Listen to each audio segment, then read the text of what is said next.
Jadi terbalik, ini tidak sesuai rencana saya. Rencana saya mau dengerin Ustadz ceramah. Jamaah gimana membersihkan nih? hati. Tidak boleh mengadu ke jamaah. Oh gitu ya. Kita dengarkan jawabannya. Tauhid, tauhid. Seumur-umur saya ceramah, baru kali ini saya dipaksa menjawab begini. Santri di Darul Tauhid mah gak ada yang berani kayak gini, Ustaz.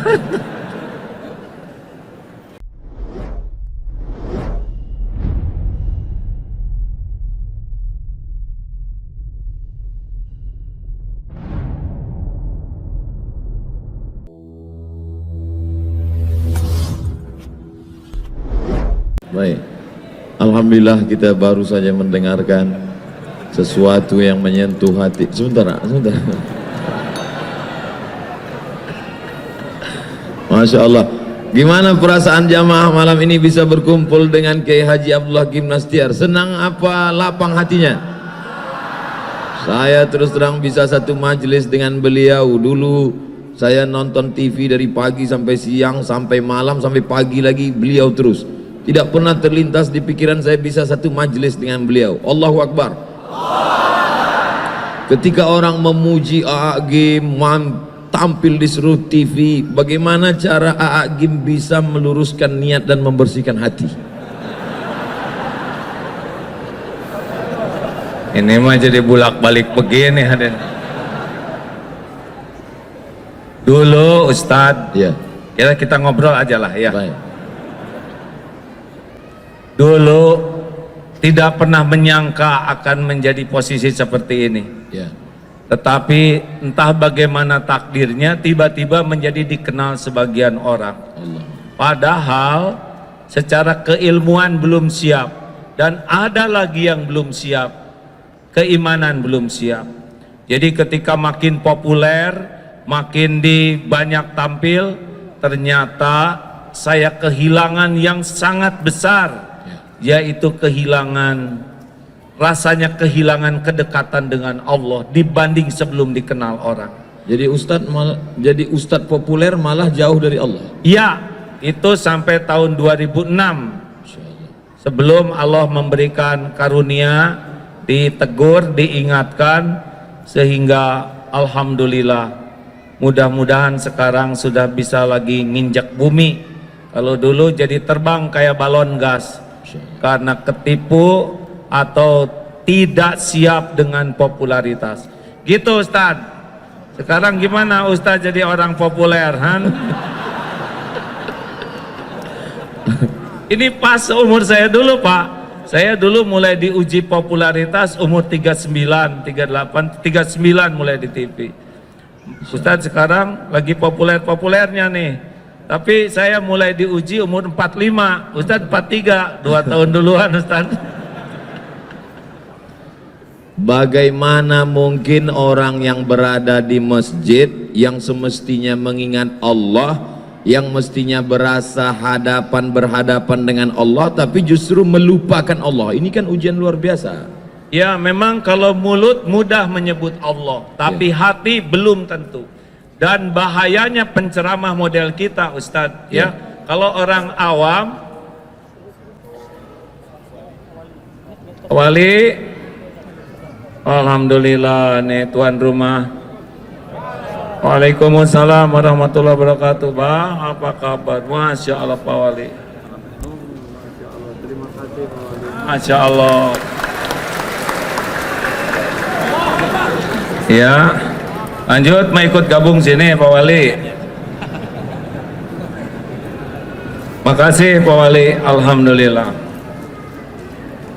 Beliau harus banyak didoakan karena jadi orang yang ditakdirkan diberi amanah berat di Batam ini, betul? Jadi kalau lihat pejabat tuh harus kasihan, ya. Jabatannya tidak lama di dunia, tapi hisabnya lama di akhirat. Makanya doakan, doa. Jangan hanya menuntut, yang penting mendoakan. Betul Pak Wali? Masya Allah. Ada sebagian orang ketika dia diuji dengan sakit, dia katakan saya sedang diuji. Diuji dia dengan kemiskinan, dia katakan saya sedang diuji. Tapi ketika dia punya popularitas, punya jabatan, dia menganggap ini nikmat. Logika berpikir seperti ini betul atau keliru? Salah. Oh, jadi saya yang jawab terus.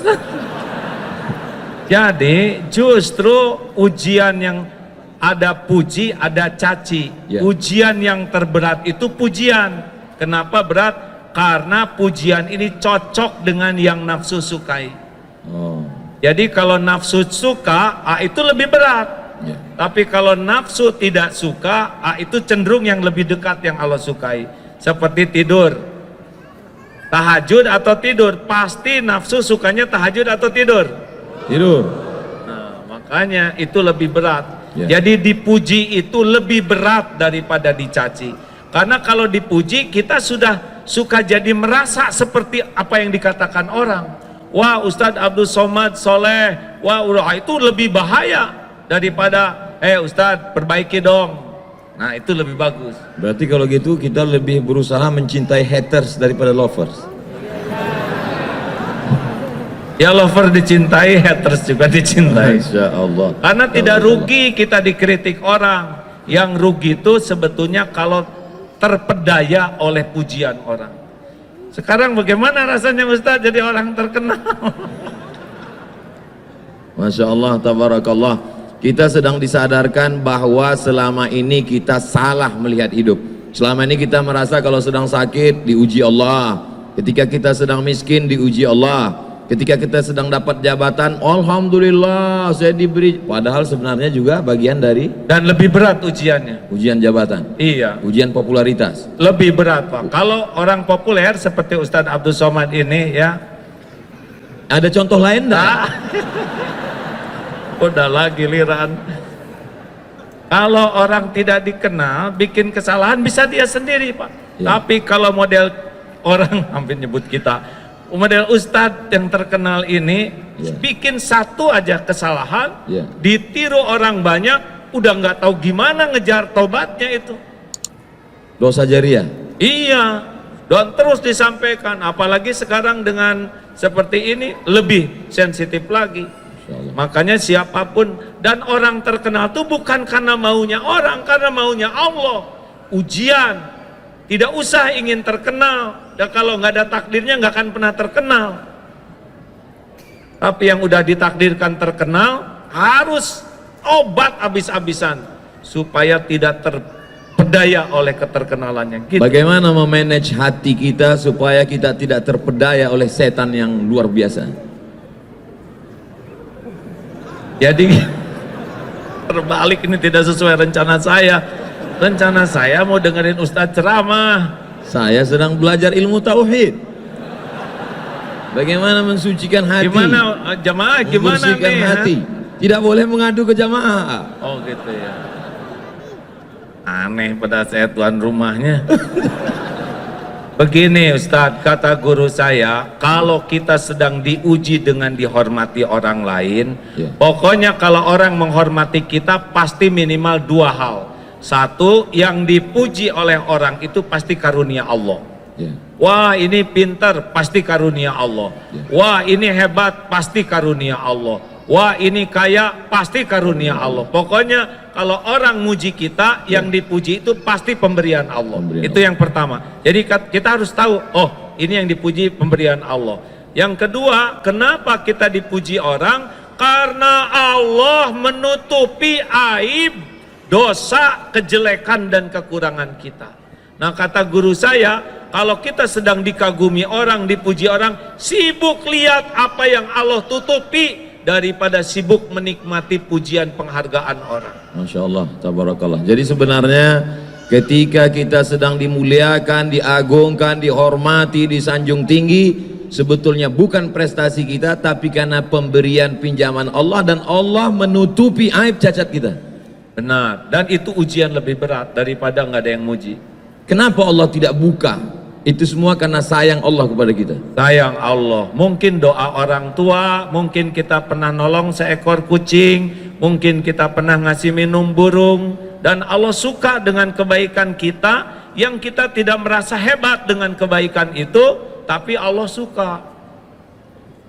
Biasanya orang bicara tentang masalah dunia ini, dia melihat yang di luar, ekonomi, politik, sosial, budaya. Tapi AA lebih mengajak kita untuk melihat ke dalam. Sebenarnya masalahnya ada di dalam hati kita. Mengapa? Lah kan jelas sekali Ustaz, innallaha la yanzuru ila suwarikum wa amwalikum walakin yanzuru ila qulubikum wa a'malikum. Allah tuh tidak lihat rupa dan harta, tapi Allah melihat hati dan amal. Ustaz maaf ya, mungkin Ustaz lebih hafal tentang dalil yang 3 dihisab pertama. Yang pertama mujahid, yang merasa berjuang sampai terbunuh di medan perang. Dan ketika dihisab ditampakkan nikmat, dia mengakuinya. Apa yang kau lakukan? Ya Allah, saya sudah berjuang sampai saya mati di medan perang. Saya lakukan lillahi ta'ala. Apa Allah menjawabnya? Kadzabta, dusta kamu, bohong kamu. Kamu berjuang karena ingin dianggap pemberani dan sudah engkau dapatkan pujian itu. Akhirnya dia diseret, tertelungkup, masuk ke dalam neraka. Bukan kurang perjuangannya, bukan kurang pengorbanannya, bukan kurang pengakuannya, yang kurang cuma satu, hatinya lebih suka dipuji oleh manusia daripada kedudukan di sisi Allah. Walaupun dalam pandangan manusia dia seorang mujahid, mati jihad fisabilillah, berdarah-darah. Iya, tapi Allah kan tahu hati orang. Yang kedua, orang yang belajar agama dan yang mendakwahkannya seperti Ustadz Abdul Somad, Ustadz yang lain, Ustadz. Belajar sampai ke Mesir, sampai ke Maroko. Itu yang kedua. Merasa lama di Arab. Aduh. Padahal onta lebih lama. Yang kedua. Yang ketiga kita akan lanjutkan setelah yang satu ini. Minum dulu. Oh, minum dulu Ustadz. Ini lagi seru-serunya kita minum. Fadal, saya. Masya Allah, tabarakallah. Yang kedua itu yang belajar agama dan mendakwahkannya, belajar Quran dan membacanya. Tidak semua ke sorga. Jadi jangan kaget kalau di akhirat, na'udzubillahi min zalik, ada ulama yang terkenal di dunia tapi tidak ke sorga. Ilmunya luas, dalilnya bagus, baca Qurannya fasih, hafal Quran, tapi ketika dihisab, kadzabta, dusta kamu. Kamu belajar agama dan dakwah karena ingin dianggap alim, dianggap ulama, dai, kondang, dan sudah engkau dapatkan di dunia, diseret tuh ke neraka. Engkau ingin dianggap qori dan sudah engkau dapatkan. Tidak kurang ilmunya, tidak kurang Qur'annya, yang kurang satu saja. Apanya Ustaz? Keikhlasan hati. Hatinya. Allah. Jadi nggak cukup kita sibuk beramal kalau tidak mujahadah membersihkan hati, dan cuma satu penyebabnya, dia senang dengan kedudukan di sisi manusia dengan menggunakan amalan akhirat. Itu yang membuat Allah marah tuh. Mencari kedudukan dunia dengan berbagai macam bunga-bunga keindahannya justru dengan amal akhirat. Ya, itu yang membuat Allah. Padahal yang diinginkan Allah, tundukkan dunia untuk memperoleh akhirat. Iya, coba jelaskan itu Ustaz. Yang ketiga, ini saya sering cerita ini antara dunia dan akhirat ya. Mana yang kira-kira lebih tidak disukai Allah? Bu, akhwat, mana yang berbahaya bagi seorang wanita? Ingin kelihatan cantik atau ingin kelihatan solehah? Jangan ini aja ke sini, Ustaz.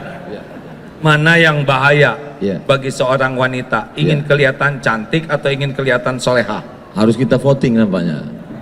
Oh gitu. Mungkin mereka ingin kelihatan cantik. Karena oleh sebab itu maka karena banyak lelaki ingin perempuan itu lebih cantik daripada ingin solehah, makanya perempuan lebih banyak mempercantik diri daripada mempersolehah diri. Wah, benar. Saya baru dapat dari grup WhatsApp. Oh gitu. Tapi yang bahaya tuh ingin kelihatan solehah. Kalau wanita ingin kelihatan cantik, fitrahnya. Ya. Kalau lelaki ingin kelihatan cantik, LGBT ya. Bolehkah Bu, wanita ingin kelihatan cantik? Jawab, boleh tidak? Yang mantap boleh tidak? Untuk siapa? Suami siapa? Masya Allah, tabarakallah. Istighfar ibu-ibu. Kalau wanita ingin kelihatan solehah, pasti menggunakan hak Allah. Jadi lebih nunduk, subhanallah, subhanallah. Yang harusnya zikir untuk Allah, tapi dia ingin dipuji oleh orang ahli zikir. Dan itulah yang membuat Allah marah, karena dia menggunakan amalan hak Allah untuk cari pujian manusia. Itulah sebabnya ustadz, ulama, qori'ah berbahaya. Giliran ustadz, ya jelaskan ustadz, jangan nanya terus. Ketika sekarang orang berbicara tentang masalah ancaman-ancaman yang luar biasa, disintegrasi bangsa, kemudian bully pada ulama, kemudian dengan berbagai macam masalah, sebetulnya masalah ini di luar atau masalah manusia ini di dalam?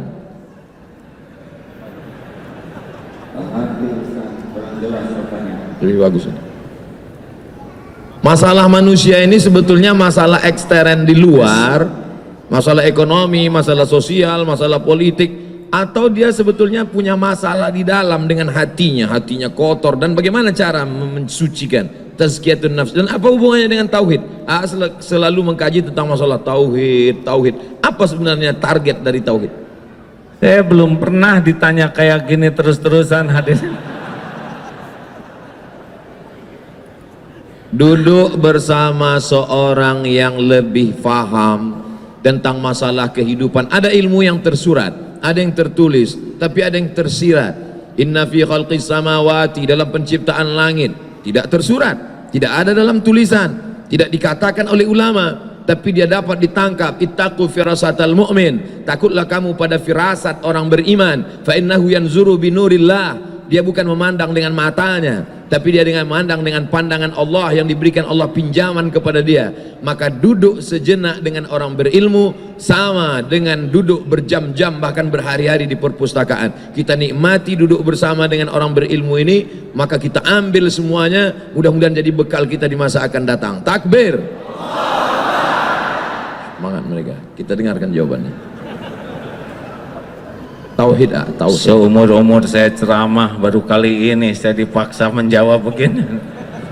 Ilmu yang saya dapatkan begini, mengapa Rasulullah SAW diutus ke bumi? Innama bu'itstu liutammima makarimal akhlak. Sesungguhnya hamba diutus ke bumi hanyalah untuk menyempurnakan kemuliaan akhlak.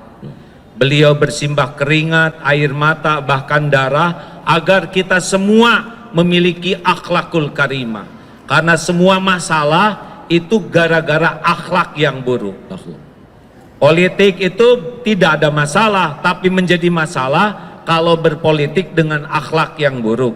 Ekonomi itu juga tidak masalah, tapi jadi masalah kalau akhlak buruk. Dalam rumah tangga juga yang jadi masalah itu adalah akhlak. Benar? Ada ikhwan yang belum nikah? Maaf, akhwat ada yang belum nikah? Coba dengar ini ya, akhwat khusus bagi yang belum nikah, yang udah terima apa adanya ya. Akhwat, maukah punya suami yang rupawan? Jawab. Sudah rupawan, pinter, mau? Sudah rupawan, pinter, banyak uangnya, mau? Tapi akhlaknya bejat, mau? Jelas? Ada harapan untuk saudara-saudara ya, yang kurang rupawan, kurang pintar, kurang duit, asal akhlak mau, akhwat, betul? Coba ikhwan, maukah punya istri rupawan? Udah rupawan, pintar? Udah pintar, banyak uangnya? Tapi akhlaknya mulia? Dengar akhwat, suara terkeras bukan masalah rupa, tapi masalah akhlak, benar? Nah, akhlak itu menurut ilmu yang saya dapatkan pilarnya dua. Jadi kalau orang ingin berakhlak baik meniru Rasulullah, itu pilarnya dua. Satu, kepada pencipta, kepada Allah Subhanahu wa Ta'ala, benar bersih tauhidnya. La ilaha illallah, tiada ilah selain Allah. Hatinya itu tidak menuhankan apapun selain Allah, tidak menuhankan harta, gelar, pangkat, jabatan, walaupun dia punya, tapi tidak ada lengket di hatinya terhadap dunia ini. Allah saja mau dia jadi menteri, jadi gubernur, jadi wali kota, tidak ada masalah. Hatinya tuh, saya bukan hamba siapa-siapa selain hamba Allah. Buahnya dua, patuh dan pasrah. Cirinya juga dua, roja dan khaufnya kepada Allah. Itu tauhid. Nah, yang kedua, kaki yang kedua adalah kepada ciptaan Allah. Rahmatan lil alamin. Kepada pencipta bertauhid, kepada ciptaan rahmatan lil alamin. Penuh kasih sayang, keinginan agar orang-orang itu punya nikmat iman, bisa selamat dunia akhirat.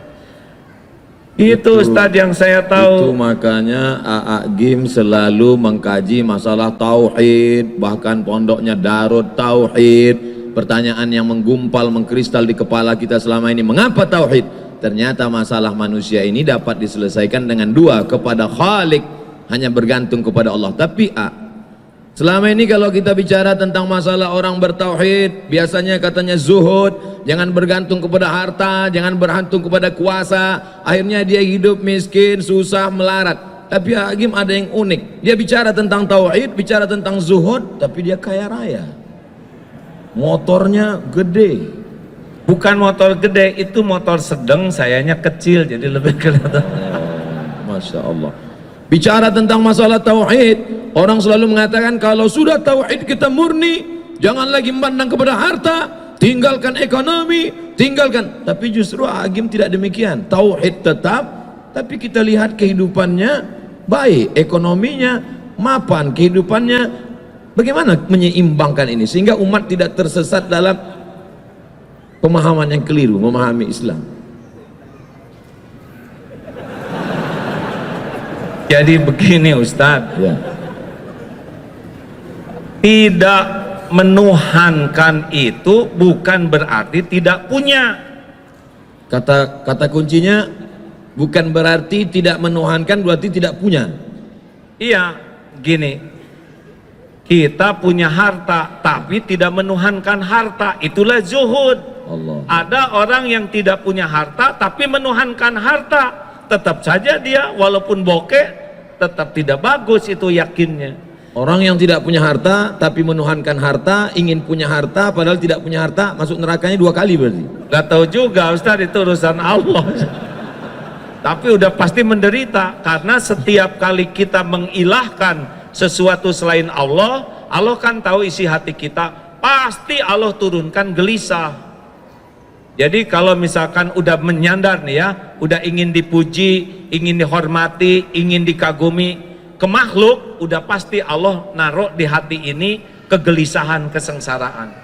Makanya kalau punya dunia nggak ada masalah, tapi jangan sampai menganggap dunia inilah penjamin hidup kita. Zuhud itu kan bukan tidak punya uang Ustadz. Ya.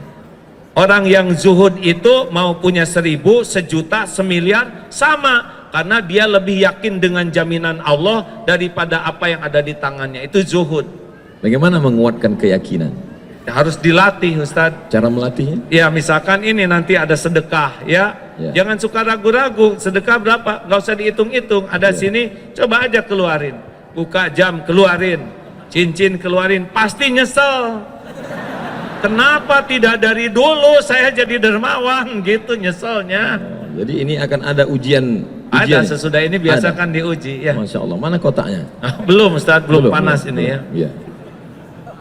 Jadi seperti tukang parkir, banyak mobil, tidak sombong, ganti-ganti, tidak takabur, diambil sampai habis, tidak sakit hati. Tidak ada rasa memiliki. Nggak ada. Bagaimana melepas rasa kepemilikan, rasa ketergantungan, rasa keterikatan dari dalam hati ya? Jadi saya gini yang ketempuhan ini hadirin. Jadi harus dengan riadah Ustadz. Tidak bisa ilmu ma'rifatullah ini hanya dengan belajar, tapi harus ada mujahadah melepaskannya. Makanya seperti kalau saudara ragu terhadap uang, latih saja. Dia punya uang, potong 5%, sedekahkan. Lihat, jadi miskin tidak? Oh enggak juga. Potong 10%, jadi miskin tidak? Oh enggak. Potong 20%. Tuh lihat Ustaz, udah lihat kan? Semuanya tegang, padahal baru rencana. Tadi 5% mereka masih senyum, 10%, 10%, 20%. Baru rencana pelit. Saya nih Ustadz ya, maaf ya, kalau saat ini nih tiba-tiba ada tamu, saya mau ngasih uang ke AA ya, boleh AA? Ngasih ke saya misalkan sekarang 20 miliar, bro aja gini. Udah nggak ribet Pak. Saya bagi 2, 10 miliar untuk ikhwan, 10 miliar untuk akhwat, sok bagikan. Gitu Ustaz. Namanya juga ngelamun, masa pelit ya kan? Betul. Kita mah ngelamun aja pelit Ustaz. Apalagi nggak ngelamun.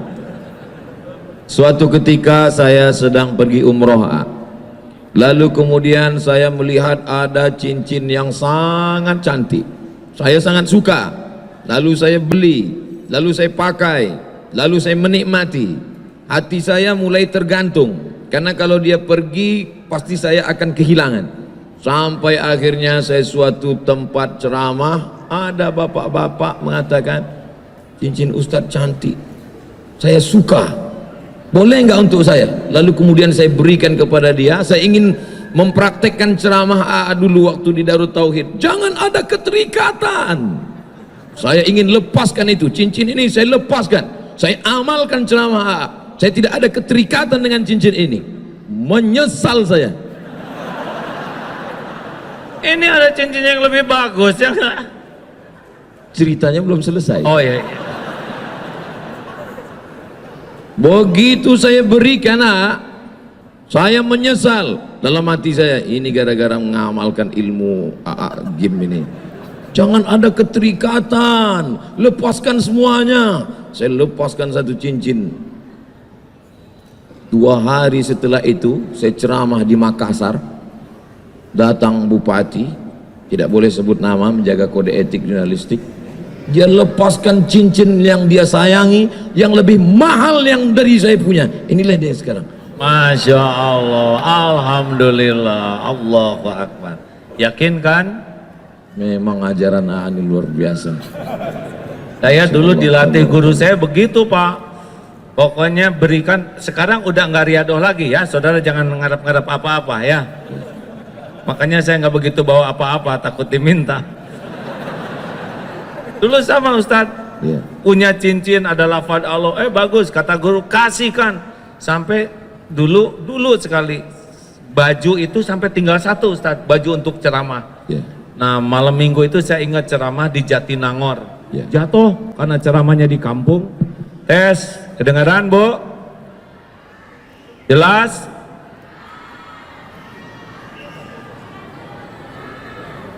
Dari tadi tidak kedengaran. Yang sebelahnya gini, yang sebelahnya gini, gimana? Jelas sekarang? Ya memang hidup tidak mungkin memuaskan setiap orang. Nah hadirin, saya ingat tuh Ustadz, pada subuh waktu itu saya masih tinggal dengan orang tua. Sedih karena pagi harus ceramah tapi baju tidak ada karena yang semalam kotor. Ya Allah, saya sudah berusaha ngamalkan perintah guru saya dan sekarang saya nggak punya baju ganti untuk ceramah. Masya Allah tuh pada subuh datang tuh tamu bawa baju batik 2 seperti ini safari. Belum pernah saya punya baju batik. Tolong pakai ini, saya beli tapi kekecilan, mungkin dia cocok 2 sekaligus tuh. Alhamdulillah, Allah ilhamkan beli tapi dibikin kekecilan sehingga ngepasnya buat saya. Jadi benar-benar tidak akan pernah balasan dari Allah itu mengecewakan. Gimana kalau ketika memberi itu ada harapan dalam hati, mudah-mudahan Allah balas, Allah ganti, boleh nggak? Boleh, karena ngarap-ngarapnya dari Allah. Hanya levelnya belum level bagus. Kalau level yang paling bagus VVIP tanpa ada harapan sama sekali. Allah udah tahu kita berharap di hati kecil, ya. Allahu Akbar. Kan lintasan hati, wa huwa alimum bidatis sudur, wa asiru qaulakum awijharu bi innahu alimum bidatis sudur. Mau engkau rahasiakan kata-katamu, mau engkau keraskan seperti ini, sesungguhnya Allah tahu isi hati. Al-Mulk 13. Ya. Allahu Akbar. Sulitkah bagi Allah Subhanahu wa taala memberikan yang kita minta? Kenapa Allah tidak pernah mengabulkan semua keinginan kita? Apa rahasia di balik itu? Karena belum tentu baik yang kita inginkan. Wa asa an takrahu syai'a wa huwa khairul lakum wa asa an tuhibbu syai'a wa huwa syarrul lakum. Boleh jadi engkau tidak suka padahal baik menurut Allah bagimu, dan boleh jadi engkau suka padahal buruk menurut Allah. Wallahu ya'lamu wa antum la ta'lamun. Jadi kekeliruan kita selalu menginginkan Allah ikut nafsu kita. Benar Ustaz. Padahal semestinya kitalah yang menurut Allah. Sebetulnya tidak penting keinginan kita itu, yang terpenting keinginan Allah yang terjadi pada diri kita. Bagaimana caranya menundukkan keinginan kita mengikut kehendak Allah ketika yang kita inginkan tidak tercapai, hati kita tetap lapang plong? Gimana caranya? Ya Allah, belum pernah sepanjang saya ceramah jadi terdakwa begini. Santri di Darul Tauhid mah nggak ada yang berani kayak gini Ustaz. Nggak apa-apa begini hadirin, sebetulnya saya mau dengerin ceramah beliau ini. Setuju tidak begini atau saya balik aja? Jadi Ustadz, apa pertanyaannya tadi? Selalunya kita menginginkan Allah mengabulkan keinginan kita. Ketika Allah tidak memberi apa yang kita inginkan, lalu kita merasa sempit, sulit, marah. Bahkan tidak sedikit dari orang marah kepada Tuhan. Na'udzubillah. Bagaimana kita menundukkan keinginan kita mengikut kehendak Allah dengan hati yang lapang?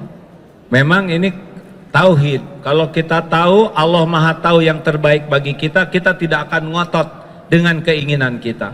Kita pasti melakukan dua hal. Satu, musyawarah dengan orang yang ahlinya. Yang kedua, istiqoroh. Tugas kita kan cuma 3: meluruskan niat, menyempurnakan ikhtiar, dan pasrahkan kepada Allah.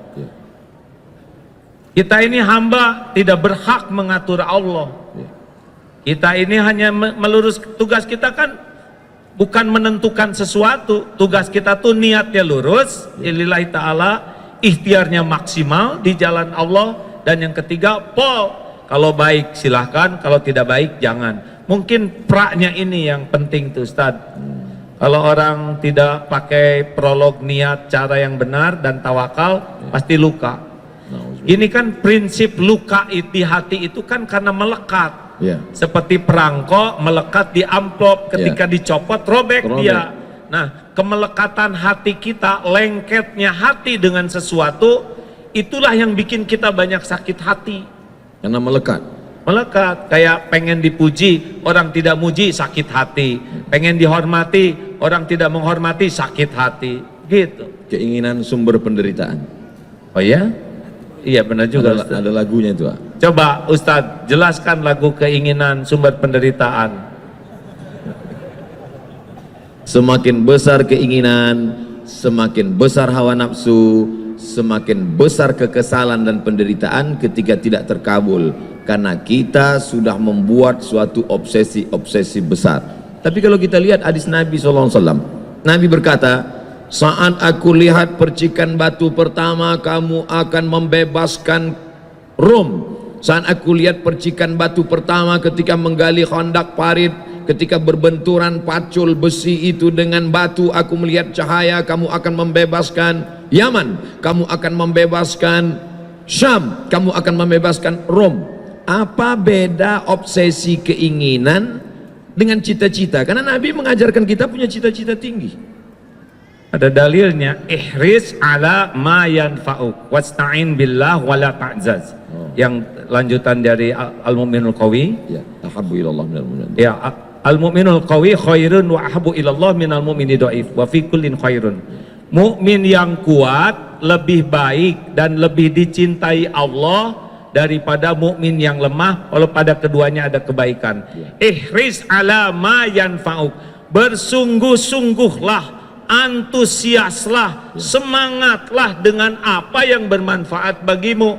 Ada lanjutannya, wasta'in Billah. billah. Minta tolong ke Allah, wala ta'jaz, Ta'jaz, dan janganlah kamu bersikap lemah. Jadi kata kuncinya adalah bermanfaat atau tidak bermanfaat dan minta tolongnya kepada Allah. Silakan punya cita-citi setinggi bintang di langit, tapi jangan pernah lepas dua, bermanfaat atau tidak bermanfaat. Cita-cita ingin jadi gubernur boleh apa enggak? Boleh. Bukan obsesi, bukan menurut hawa nafsu. Tergantung dalam bayangannya gubernur itu apa. Bahkan cita-cita jadi ulama juga harus dipertanyakan. Ya. Kamu ingin jadi apa? Saya pengen jadi ulama. Kenapa? Karena ulama itu keren, dihormati orang, pulangnya dapat amplop. Dan dunia itu bukan pengen akhirat. Nah kalau gitu ulamanya itu dunia, itu nggak boleh. Dia pengen jadi ulama versi itu. Kalau saya ingin jadi ulama, kenapa? Karena saya ingin punya hati yang takut ke Allah. Bagus. Pengen jadi gubernur, boleh. Terserah mau jadi apa. Dengan jadi gubernur, mudah-mudahan saya bisa mengambil keputusan yang paling adil. Karena Indonesia ini dibangun dengan negara kesepakatan. Tolong ini teman-teman disimak ya. Indonesia ini dulu awalnya dibangun oleh kesepakatan para tokoh-tokoh kita. Tidak hanya umat Islam, tapi ada juga tokoh-tokoh yang selain agama Islam sepakat membangun negeri ini dengan berdasarkan Pancasila. Itu kesepakatannya. Nah kita misalkan sekarang sudah ada, kita harus menyadari bahwa memang cikal bakalnya ini adalah kesepakatan, bukan hanya milik umat Islam. Jadi kita harus mengerti dan menghargai hak-hak orang lain juga, karena memang kesepakatannya begitu. Jadi kalau saudara ada di Australia, ya memang begitu kesepakatan awalnya. Nah kita kalau saudara pengen jadi gubernur, dengan begini saya mudah-mudahan bisa bersikap adil kepada umat Islam, mudah-mudahan bisa menjadi tauladan, mengajak ibadah dengan benar, berakhlak dengan baik. Kalau niatnya jadi pejabat untuk keadilan, untuk kemaslahatan, jadi tidak jadi udah dapat pahalanya. Manfaatnya paling tidak Kiai Haji Abdullah Gimnastiar bisa memuluskan, merubah Bank Riau Kepri menjadi Bank Riau Kepri Syariah. Baik apa tidak baik itu? Ulangi. Bank Riau Kepri konvensional. Ya. Kalau ada orang yang suka ngaji, punya kekuasaan, bisa berubah menjadi Bank Riau Kepri Syariah. Itu ada manfaat atau tidak ada manfaat di dalamnya? Saya kira setiap transaksi kebagian pahalanya itu. Setiap transaksi. Ya, kepala daerah yang memberikan keputusan seperti itu dapat pahala, karena untungnya jadi kepala daerah, jadi pemimpin tuh kalau menentukan kebaikan beliau dapat pahala mengalir. Bonus. Tuh Pak Wali Kota. Allahu Akbar. Masya Allah, tabarakallah. Tadi saya sempat cemas ketika AA ngomong menjadi pejabat itu jabatannya nggak lama, tapi hisapnya di akhirat lama. Saya khawatir orang yang ngaji jadi takut. Makanya diteruskan dengan begini, jadi beliau tenang. Yes. Pak Wali sekarang lebih senyum sesudah mendengar barusan pahalanya. Allah, tabarakallah. Jadi kita kalau lihat pemimpin hadirin, kalau tinggal satu doa nih ya, yang harus kita minta doa buat siapa nih? Doakan pemimpin. Andai doa itu cuma satu saja. Iya. Kenapa nggak minta doa untuk kita supaya jadi istiqomah? Iya itu juga. Jangan bikin saya dalam posisi sulit. Gini, kalau kita mintakan selalu ya, ini tinggal satu doa. Doakan dan bakal diijabah. Doakan pemimpin menjadi pemimpin yang adil. Karena kalau adil banyak orang yang dapat merasakan manfaat. Allahu Akbar. Allah marzuqna imaman adila, berikan kami pemimpin yang adil dan amanah. Amin ya Allah, amin ya rabbal alamin.